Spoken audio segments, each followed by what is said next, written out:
Welcome to this section of draft creation. In this section, we will understand the process of draft creation and key information associated with it. To create a draft in a file, one must open the file, and from the draft option available on the menu bar, click Create New Draft. This takes you to the draft creation screen, where the content preparation of the draft takes place on the left side of the screen, and information about this draft is recorded on the right side of the screen, which is also called recording its metadata. Let us first understand the content preparation part of the draft creation, and then we will understand about draft's metadata. Content preparation. The simplest and the upfront way for creating the content for the draft is using the online editor opened up on the left side. You may prepare the content by simply writing directly into this editor and using the formatting options from the editor's toolbar. To add convenience to the draft creation, there are few distinct features available. These are: 1. Use of templates for predefined formats. 2. Hashtags to insert some information automatically in the content. 3. Translate to help you translate content from one language to another. Templates are the easiest way to insert the default content and its format into the editor, against known standard replies, such as replying to VIPs, addressing or acknowledging received grievances and RTIs, etc. And then user can add information specific to this draft under preparation. Another key feature to add convenience is hashtags. The hashtags available from this list can be used in the content built using online editor to help you insert the values they represent. For example, hashtag approved by name will insert the approver's name at the place of use of this tag when the letter will be approved. Another hashtag approved date will insert the date of approval and etc. Translate. This is a service built by Center for Development of Advanced Computing to help you translate content from one language to another. You just have to write the content in your language in the draft editor, select the content, and click Translate. In the pop-up window, choose the source content language and the target language in which you require content. Finally, click Translate, and then insert it in your draft. In case you are more comfortable in preparing content in other word processors, such as Microsoft Word, etc., you can always copy the content from other editors and copy it to this online editor.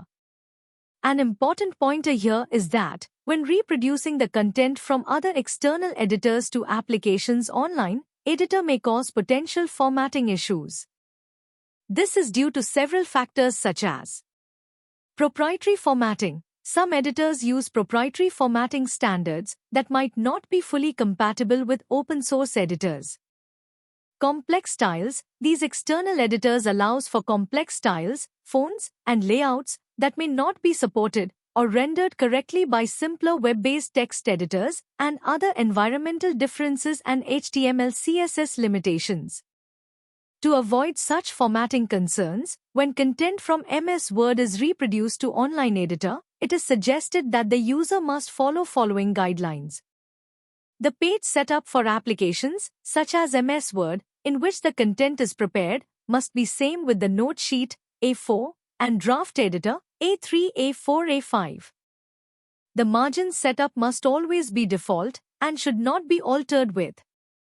The content, text, tables, etc. must be prepared with the default margins. Tab key must be used for spacing instead of space bar, which is counted as a character. Other spacing options available in applications, such as MS Word, must be explored.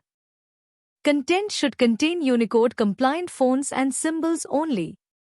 Following these guidelines will minimize the formatting issues, or you can always use Upload option to avoid this. Using the Upload option here to upload the document file in which draft content is prepared will display it at the top of the editor screen. This is convenient too, but remember, the hashtags are not available for Upload option. Next is recording the key information about this draft under preparation, also known as recording its metadata. This is primarily divided into two sections. 1. Draft details. 2.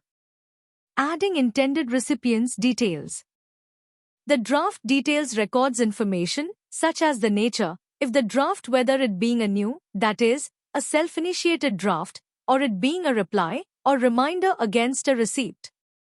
If it is against a receipt, then its details such as receipt number, the form of draft communication under preparation, language in which this draft is being prepared, and other subject details. Recording these details is essential for data organization. Metadata helps in organizing and categorizing data, making it easier to search and manage information related to drafts efficiently. Efficient data analysis. Metadata supports efficient data analysis by providing structured information about the data, which can be crucial for reporting and decision-making processes. Such as, Rajbhasha section want a report on the number or percentage of letters dispatched in Hindi language. You might want to know the number of letters dispatched against RTIs and etc. Moving on to the recipient details now. This is the section where we record the details of individuals to whom we intend to dispatch this letter, which is under preparation. These could be more than one recipient and be from your own or external government organization, a private institution, or from public domain as required. To add recipients, click Add Edit Recipients, and in the pop-up window you can add details. There are 3 options available at the top, which specify the domain of the user. 1. Public. These are the recipients from public domain. 2. Intra-e-office. These are the users of your own organization. 3. Inter-e-office. These are the users from other external organization. On choosing public, which is default, you may enter recipients' details who are either a non-government entity or not using e-office and then click Add at the bottom. Once added, this will reflect on the right side of the pop-up window. Ensure that you enter email ID and mobile number details, since this will help deliver the draft letter via email or push SMS alerts.